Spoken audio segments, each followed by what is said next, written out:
ఇప్పుడు మీకు శ్రీరామాంజనేయ యుద్ధం కథ చెప్తున్నా. ఇంతకుముందు అడిగారు కాబట్టి. ఆంజనేయుడు రాముడికి ఏమవుతాడు?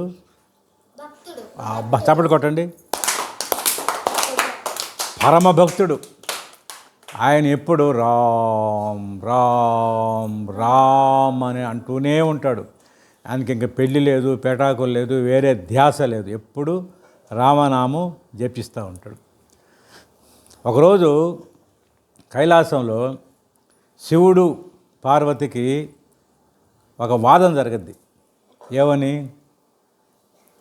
శక్తి గొప్పదా, భక్తి గొప్పదా, ఏది గొప్పది అని. రెండు గొప్పవే. సరే, పార్వతీదేవి ఏమంటే శక్తి గొప్పది. ఎందుకంటే రామాయణం జరిగిన తర్వాత, రావణాసురుని రాముడు సంహరించిన తర్వాత, రాముడు అయోధ్యకు వచ్చి పట్టాభిషేక్తుడు అయిన తర్వాత అప్పుడు వాళ్ళిద్దరి మధ్య ఈ వివాదం జరగద్దనమాట. శక్తి గొప్పదా, భక్తి గొప్పదా? పార్వతీదేవి ఏమంటది, రాముడు అవతార పురుషుడు, విష్ణువు ఆయన మంచి శక్తివంతమైన బాణాలు రావణాసుడి మీద వేసి అట్టే కుంభకర్ణుని అందరినీ సంహరించబట్టి యుద్ధంలో గెలిచారు అని పార్వతి వాదిస్తుంది.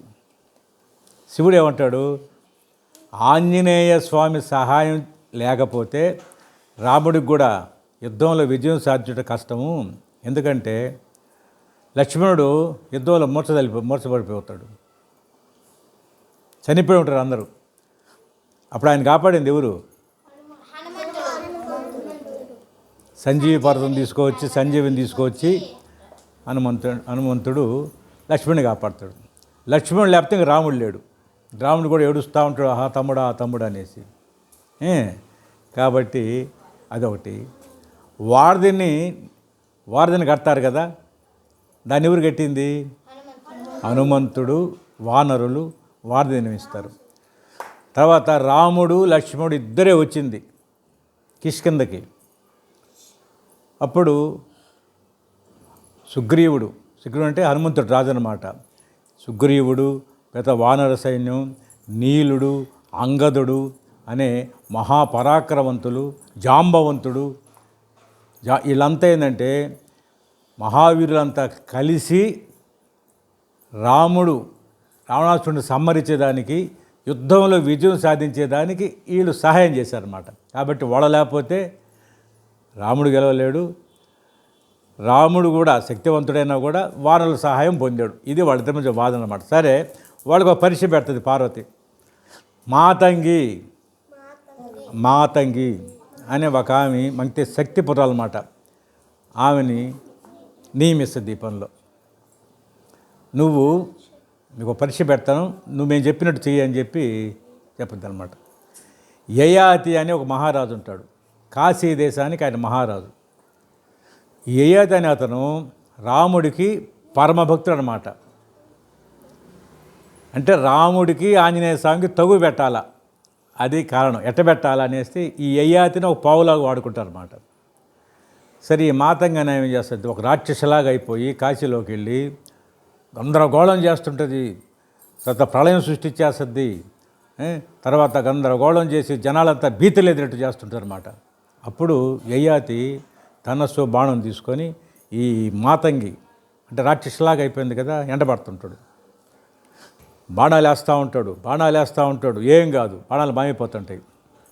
అప్పుడు ఒక శక్తివంతమైన బాణాన్ని తీసుకొని ఆయన, ఇప్పుడు చెప్పాం కదా, బ్రహ్మాస్త్రం, నాగాస్త్రం, ఇటువంటి అస్త్రాలు ఉన్నాయి కదా, మంచి బాణం తీసుకొని ఈ అస్త్రంతో ఈ రాక్షసి సంహరించబడుగాక అని మంత్రించి వదిలేస్తాడు.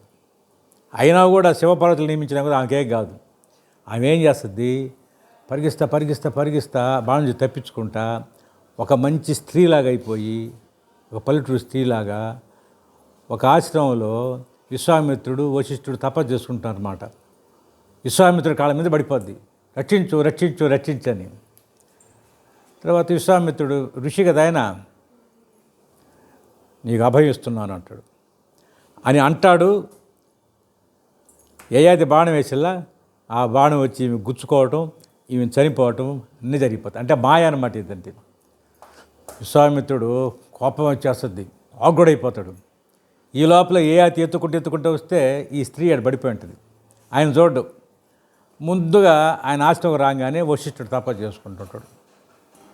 వశిష్ఠ మహర్షికి వందనము అని నమస్కారం పెడతాడు. ఇటు చూస్తే విశ్వామిత్రుడు అందరిలో కూర్చుంటాడు. మళ్ళీ విశ్వామిత్రుడి దగ్గరికి పోతాడు, ఆయనకి నమస్కారం పెడతాడు. ఏమ్రా నీ పొగురు, నేను అభవించిన స్త్రీని సంహరించడమే కాకుండా ముందుగా ఆ ఋషికి నువ్వు నమస్కారం చేస్తావు, వశిష్ఠుడికి ఎంత మదము అనేసి నిన్ను శపిస్తాను అని చెప్పి ఋషులు ఏం చేస్తారు శపించాలంటే, కమడం నీళ్ళు ఉంటాయి, ఆ నీళ్ళు తీసుకొని ఇంటి తల్లి నువ్వు కుక్క అయిపోగాకంటే కుక్క అయిపోతాడు. అంత పోరాటోళ్ళ శక్తి సంపన్నం అని శపించబోతాడు. ఈ లోపల ఆయన చెప్తాడు, స్వామి నేను చేసిన పొరపాటు ఏమో స్వామి, రాజ్యం భయంకరమైన రాజ్యాన్ని నాశనం చేస్తుండింది రాక్షసి, నేను సంరక్షించడానికి బాణం వేశాను.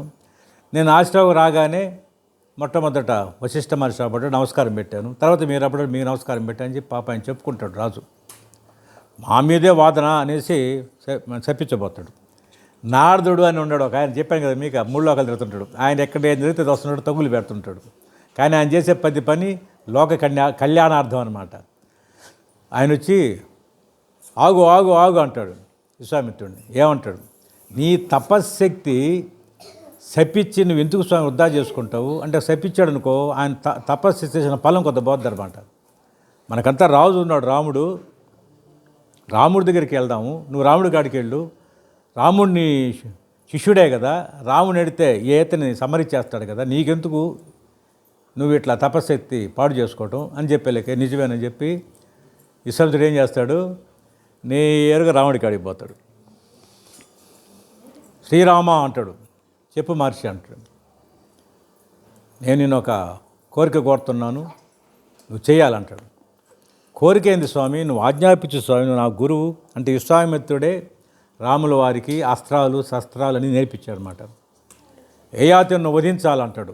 స్వామి అంటాడు. ఏమంటే యయాతి వచ్చి రాముడికి పరమ భక్తుడు అనమాట, చాలా ఇష్టం యయాతి అంటే. కానీ గురువుకి మాట ఇచ్చాడు కదా, అందుకు రాముడు కూడా సరే అని అంటాడు. సరే, ఈ విషయం యయాతికి తెలిసిపోద్ది. యయాతి వాళ్ళ భార్య వీళ్ళంతా ఏడుచుకుంటూ బాధపడతా, ఇద్దరు పిల్లలు వాళ్ళకి, ఒక మగ అబ్బాయి ఒక ఆడపిల్ల, ఇద్దరు ఏడుచుకుంటూ ఉంటారు. ఇంకా వాళ్ళు ఏడ్చుకుంటా యయాతి కూడా ఇంకా ఇల్లు లేచి వచ్చేస్తాడు. వచ్చేసి ఒక తుఫాన్లు ఇరుక్కొని అటు చేరి ఇటు చేరి ఆఖరాకి అంజనీదేవి ఆశ్రమం ఉంటుంది. అంజనీదేవి ఆశ్రమం ఉంటుంది. అంటే అంజనీదేవి అంటే ఎవరు, ఆంజనేయ స్వామి తల్లి. చప్పట కొట్టండి. యయాతి ఆంజనేయదేవి ఆశ్రమానికి వెళ్ళిపోయి పడిపోతాడు. ఈ తుఫాన్లో ఆ కుంభవృష్టికి తడిసిపోయి ఆయన దాదాపు మోత్స వచ్చినట్టు అయిపోయి ఆడ పడిపోతాడు. అప్పుడు ఆంజనేయదేవి ఉండి, ఆయన నేను నీకు అభయం ఇస్తున్నాను లేయి అని చెప్పి లేచి ఆయన మీద నీళ్ళు లేపి దీర్ఘాయుషుభవ అంటుంది. దీర్ఘాయుషుభవ అంటే ఏమన్నా, ఎక్కువ కాలం నువ్వు బతుకుగాక. ఆయుష్ అంటే ఏంది, మన బతికేదాన్ని ఆయుష్ అంటే. దీర్ఘం అంటే ఎక్కువ అని లేక, తల్లి నీ శాపం, నువ్వు ఇచ్చిన యొక్క అభయం వచ్చేసి వృధా అయిపోద్దమ్మా, నీ ఆశీస్సులు. ఎందుకంటే రాముడు నన్ను సంహరిస్తా అని శపథం చేశాడు అని చెప్తాడు. లేదు అంటే రాముడు సంహరించాడని మనసులో అంటాడు, కానీ ఆమెకు చెప్పడు ఆయన. లేదు నా కొడుకున్నాడు ఆంజనేయుడు, తల్లి మాట జవదాటడు, మహాపరాక్రమంతుడు, నేను మాట చెప్తే ఆంజనేయుడు మాట ఇచ్చినట్టు అని చెప్పి ఆంజనేయుడిని పిలుస్తుంది. యయాతిని నువ్వు కాపాడాలా, ప్రమాదంలో ఉన్నాడని చెప్పింది. నేను మాట ఇస్తున్నా అంటాడు. అంటే ఆంజనేయ స్వామికి రాముడు సంహరిస్తాడన్న సంగతి ఆంజనేయ స్వామి తెలియదు. ఆంజనేయుడు కూడా అభయం ఇచ్చేస్తాడు.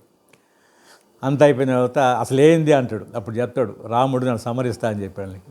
అప్పుడు ఆయన అబ్బా యయాతి ఎంత పని చేసావయ్యా నువ్వు, నా దైవం అయిపోయా, నిరంతరం నేను నామం చెప్పుకునే దేవుణ్ణి నేను ఎట్ట యుద్ధం చేయాలా, ఆయన దగ్గర నుంచి నిన్ను ఎట్ట కాపాడాలా, రాముడిని సంహరిస్తాడని శపథం చేశాడు కదా, నేను ఆయనకి వ్యతిరేకంగా ఎట్ట చేయాలనేసి ఆంజనేయ స్వామి భీతలిపోతాడు, బాధపడిపోతాడు. సరే ఏది ఏమైనా మాటకి కట్టుబడాలా అనేసి ఆంజనేయ స్వామి అక్కడొచ్చేసి రాముడు యయాతిని సంహరించాలా అనేసి. సరే యయాతి కోసం వెతకుతూ ఉంటారు అందరూ. అప్పుడు తెలుసద్ది ఏమని, నారదుడి ద్వారా తెలుసద్ది, యయాతి ఎక్కడో లేడు, ఉష్కిందలో ఆంజనేయదేవి ఆశ్రమంలో ఆంజనేయ స్వామి దగ్గర ఉన్నాడు అని తెలిసిపోద్ది. అట్టయితే ఆంజనేయుడు మనోడే కదా, నా భక్తుడే కదా, ఆంజనేయ స్వామికి కబురు పంపించండి, యయాతిని తీసుకొచ్చి అప్పగిస్తాడంటాడు రావుడు. లేదయ్యా, ఆంజనేయ స్వామి అభయం ఇచ్చాడు కాబట్టి ఆంజనేయ స్వామి అప్పగించాడని చెప్పి వాళ్ళు చెప్తారు. మరి ఎట్ట చేయాలా, యుద్ధమే కదా అని చెప్పేసి ముందు భరతుడిని పంపిస్తాడు. భరతుడు బాగానే ఆంజనేయ స్వామి కూడా యుద్ధం చేయడు. ఆయన దగ్గర వాళ్ళ జాంబవంతుడు ఇటువంటి మహా పరాక్రమంతులు ఉన్నారన్నమాట. నీలుడు, అంగదుడు ఇటువంటి వాళ్ళు యుద్ధం చేసేలేకే భరతుడు పడిపోతాడు. భరతుడు కిరీటం తీసుకోపోయి సైన్యం రాముడికి ఇచ్చేసి ఈ రకంగా భరతుడు యుద్ధంలో పడిపోయాడని చెప్తాడు. మళ్ళీ లక్ష్మణుని పంపిస్తాడు. లక్ష్మణుడు కూడా యుద్ధానికి పోతాడు. లక్ష్మణుడు కూడా ఓడిచ్చేస్తారు. అప్పుడు లక్ష్మణుడు ఎప్పుడైతే పడిపోతాడో యుద్ధభూమిలో, అప్పుడు ఆంజనేయ స్వామి వచ్చి, లక్ష్మణ నీకోసం అప్పుడు నేను సంజీవిని పర్వతం తీసుకొచ్చి సంజీవినితో నిన్ను బతికిచ్చాను, ఇప్పుడు నువ్వేమో ఈ రకంగా అయిపోయినావు, దీనికి అంతా కారణం వచ్చి విశ్వామిత్రుడిని నేను సంహరిస్తానని చెప్పి పెద్ద ఆంజనేయ స్వామి అయిపోయి రూపం పెంచేసి పోబోతాడు విశ్వామిత్రుడి మీదకి. ఈ లోపల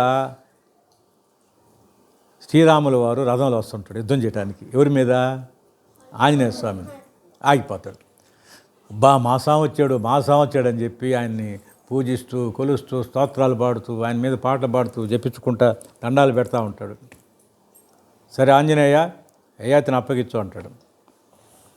స్వామి నేను మాట ఇచ్చాను స్వామి, మా తల్లి మాట ఇచ్చింది, నేను అప్పగించాను స్వామి. అందులో యయాతి నీ పరమ భక్తుడు, నువ్వు విశ్వామిత్రుడిని అడిగినప్పుడు అసలు ఏం జరిగింది అడగాలి కదా, నువ్వు అడగకుండానే నువ్వు మరణదాన్ని నెట్టేస్తావు స్వామి, మరణదాన్ని నెట్టేస్తావు, శిక్ష ఎట్ట అమలుపరుస్తావు అని తిరుక్కుంటాడు. నువ్వా నాకు చెప్పేది అని ఇద్దరికి మాట పెరిగిపోద్ది అనమాట. సరే ఈ రకంగా మాట పెరగంగానే అసలు నేను ఎవరో తెలుసా అంటాడు రాముడు. ఎవరితో? నేను అవతార పురుషుణ్ణి, శ్రీ మహావిష్ణువుని అని, నా విశ్వరూపం చూడని చెప్పి 10 అవతారాలు చూపిస్తాడు. 10 అవతారాలు ఇంతకుముందు చెప్పాను కదా మీరు 10 అవతారాల గురించి. మత్స్యావతారం చెప్పండి, వామన అవతారం, పరశురామ అవతారం, కృష్ణ, ఇట్లా అవతారాలు చెప్పేది. కృష్ణ అవతారం చెప్పాను కదా. తర్వాత ఈ అవతారాలన్నీ చూపిస్తాడు, 10 అవతారాలు. అవి చూపించిన తర్వాత అంటే ఆంజనేయ స్వామి మారిపోతాడు కదా అవతారాలను చూసిన తర్వాత అనేసి. ఏం ఆంజనేయ అంటాడు. అనగానే స్వామి ఈ 10 అవతారాలు చూసిన తర్వాత నాలో ఇంకా సత్యం మీద నిలబడాలా, మాట మీద నిలబడాలని శక్తి ఎక్కువైపోయింది స్వామి అంటాడు. రాముడికి ఏం అర్థం కాదు. సరే అట్లయితే యుద్ధానికి కాసుకో అంటాడు. నీ ఇష్టం స్వామి అంటాడు ఆంజనేయ స్వామి. నువ్వు కూడా ఆయుధం చేపట్టు, నిరాయుధుడితో యుద్ధం చేయను, ఆయుధం చేపట్టు అంటాడు. అనగానే శ్రీరాముల వారు ధనస్సు తీసుకుంటాడు. ఇంకా చిన్న బాణాలు కదన్నమాట, రామబాణం ప్రయోగిస్తాను నేను. ఈ భయంకరమైన ఈ రామబాణం వదిలిపెడితే దానికి తిరిగేలేదు, ఇంకా సర్వలోకాలు భయభ్రాంతులు అయిపోతాయి, వెళ్తున్నాను నేను, నువ్వు కూడా ఆయుధం చేపట్టు అంటాడు. నాకెందుకు స్వామి ఆయుధం అంటాడు ఆంజనేయ స్వామి. అదేంది, యుద్ధంలో ఒకరు ఆయుధం తీసుకుంటే రెండో వాడు ఆయుధం తీసుకోవాలిగా, కత్తి తీసుకోవాలిగా, లేకపోతే ఏదో ఒకటి చేయాలి కదా, నాకెందుకు స్వామి అంటాడు. ఏమంటాడు?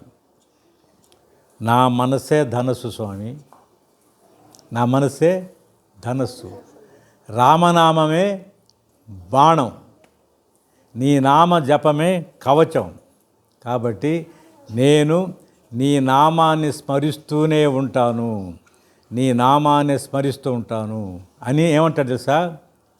భూతకాలం, భవిష్యత్ కాలం, వర్తమాన కాలం అంటే జరిగేది, జరగబోయేది, జరిగింది.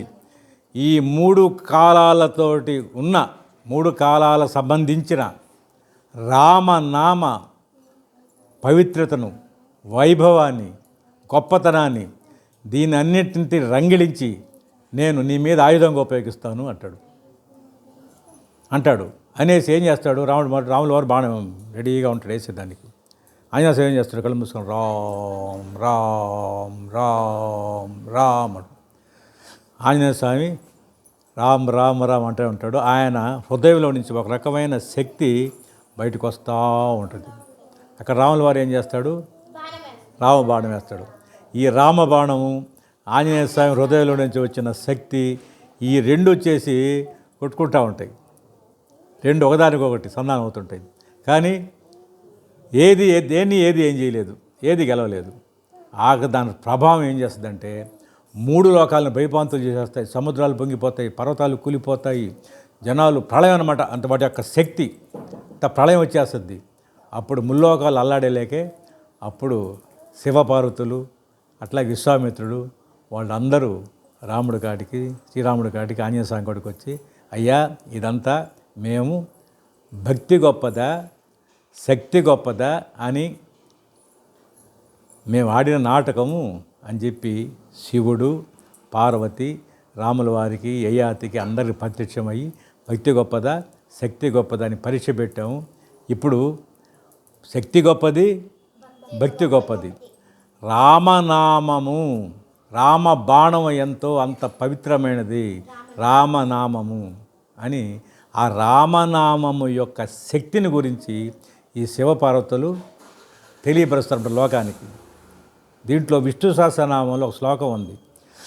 కేనోపాయన లగ్న విష్ణునామ సహస్రకం పఠితే నిత్యం స్తోతుమిత్యామ్యం ప్రభో. స్వామి, ఈ కలియుగంలో విష్ణు సంబంధించిన 1000 నామాలు సామాన్య మానవులు చదవలేరు, పుణ్యం సంపాదించలేరు. 1000 నామాలు చదివితే ఎంత పుణ్యం వస్తుందో అంత పుణ్యం ఊరికి సింపుల్గా చిన్నగా ఏ నామం చదివితే వస్తుంది స్వామి అడిగితే అప్పుడు చెప్తాడు. ఎవరు?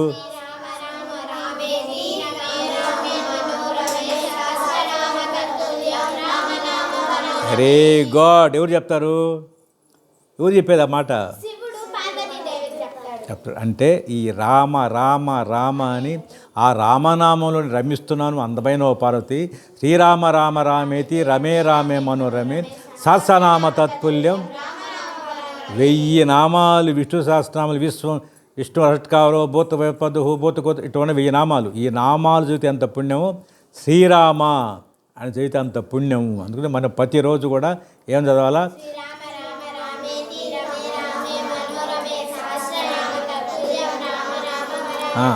అందరూ చెప్పండి. శ్రీరామ రామ రామేతి మే రామే మనోరమే సహస్రనామ తత్పుల్యం రామనామ వరాననే.